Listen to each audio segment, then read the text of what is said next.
శ్రీమాత్రే నమః. మిత్రులందరికీ శుభోదయం.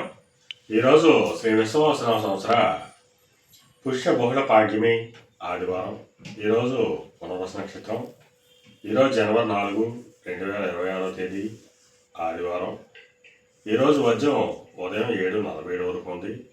దుర్ముహూర్తం సాయంత్రం 4:08 4:52 వరకు కూడా దుర్ముహూర్తం ఇవ్వడం జరిగింది. ఈరోజు పంచాంగరీత్యా ఈ రకమైనటువంటి ఫలితాలు గోచరిస్తున్నాయి.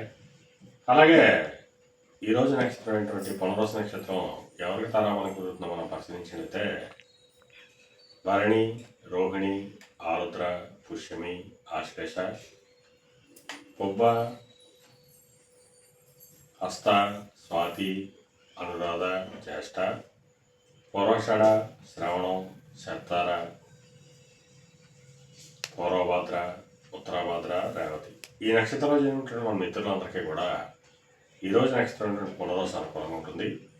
అందువలన ఇప్పుడు చెప్పినటువంటి నక్షత్ర జాతకులందరికీ ఈరోజు శుభకరంగా ఉండే అవకాశం ఉంది. అలాగే ఈరోజు రాశిఫలం మనం పరిశీలించినట్లయితే మేషరాశిలో జరిగిన వాళ్ళకి ఆకస్మిక ప్రయాణాలు చేయాల్సిన అవసరం ఉంటుంది. వృషభ రాశిలో జరిగిన వాళ్ళకి పరాక్రమవంతమైన ఆదాయాలు ఏర్పడతాయి.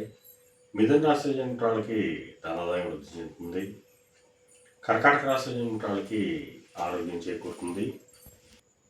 సింహరాశిలో జన్మించిన వాళ్ళకి అనారోగ్య సూచన, ధనవ్యయం కలుగుతుంది. కన్యా రాశిలో జన్మించిన వాళ్ళకి చేసేటువంటి వ్యాపారాలు లాభసాటిగా సాగుతాయి.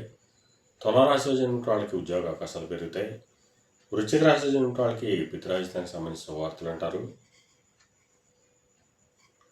ధనురాశిలో జన్మించిన వాళ్ళకి కళత్రపూర్వక ధనలాభం కలుగుతుంది. కొద్దిపాటి అనారోగ్య సూచన కలుగుతుంది. మకర రాశిలో జన్మించిన వాళ్ళకి ఆరోగ్యం, కళత్రపూర్వక ధనలాభం కలుగుతుంది. కుంభరాశిలో జన్మించిన వాళ్ళకి శత్రుభయం కలుగుతుంది. మేన రాశిలో జన్మించిన వాళ్ళకి సంతానానికి సంబంధించిన శుభవార్తలు అంటారు. ఈరోజు ద్వాదశ రాశి యొక్క ఫలితాలు ఈ రకంగా తెలియడం జరిగింది. అలాగే ఈరోజు ఫైనాన్స్ రంగంలో ఉన్న వాళ్ళకి కానీ, బ్యాంకింగ్ రంగంలో ఉన్న వాళ్ళకి కానీ, మొదలైనటువంటి వస్తువులు క్రయ విక్రయాలు చేసిన వాళ్ళకి కానీ, జీవ సంబంధ వ్యాపారాలు చేసిన వాళ్ళకి కానీ, మత్తు పానీయాల క్రయ విక్రయాలు చేసిన వాళ్ళకి కానీ, వైద్య రంగంలో ఉన్న వాళ్ళకి కానీ ఈరోజు మిక్కిలి సౌదాయకంగానూ లాభదాయకంగా ఉండే అవకాశం ఉంది. అలాగే ఈరోజు ఆదివారం. అందువల్ల ఆ సూర్యభగవాను ఆరాధించిన, స్వామిని అభిషేకించిన సర్వసభలు కలుగుతాయని చెప్పి శాస్త్రీత్యా తెలియజేయడం జరుగుతుంది.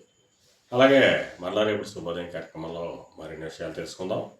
అంతవరకు మన మిత్రులందరికీ మరొకసారి శుభోదయం. ఇట్లు మీ పెదబాబు సిద్ధాంతి, కొలవల మామిడి.